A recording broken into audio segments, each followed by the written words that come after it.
Во првата недела од јануари регистрирани 1725 случаи на заболени од грип и заболувања слични на грип, што е за 2,2 пати повеќе во споредба со претходната недела, покажуваат податоците на Институтот за јавно здравје. Најголем број заболени се евидентирани кај лица на возраст од 15 до 64 години, додека најмал број кај граѓаните над 65 години. Најмногу пријавени случаи има во Скопје и Тетово, додека во Кавадарци, Неготино, Струга и Радовиш бројот на заболени е помало од 30. Пикот според историските податоци го очекуваме да биде во втората половина на овој месец и во првата половина на месец февруар.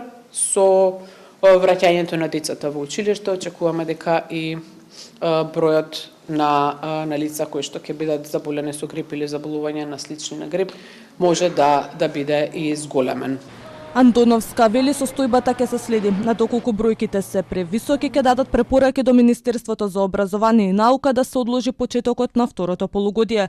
Но и за време на зимскиот распуст голем е бројот на деца заболени од грип. На клиниката Козле капацитетите се речиси целосно исполнети. Надлежните информираат дека симптомите започнуваат нагло и апелираат до родителите првите неколку дена децата да останат дома, да земаат витамини, а доколку симптомите продолжат да се јават кај матичен лекар или во дежурна амбуланта.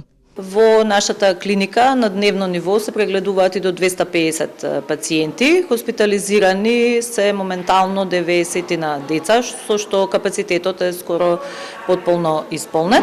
Според здравствените власти, вакцинацијата и натаму останува најефикасна заштита.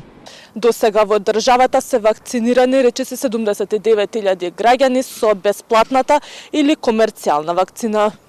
Министерот за здравство пред неколку дена рече дека во државата останале уште 3000 вакцини против грип. Граѓаните можат директно да се вакцинираат во здравствените установи, без претходно пријавување во системот. Во поликлиниката Битпазар моментално останати се уште околу 80 вакцини. До сега беа вакцинирани кај нас во Битпазар, поликлиника Битпазар, околу 5000 граѓани. Беа, значи, поголемиот процент, значи, со хронични заболувања, возрастни над 65 години, имаше многу малку деца, околу 10. Мењето на рацете, редовното проветрување на просториите, избегнувањето гужви, останувањето дома при појава на симптоми, како и внесување повеќе течности и храна богата со витамини, се главните препораки на надлежните за заштита од грип.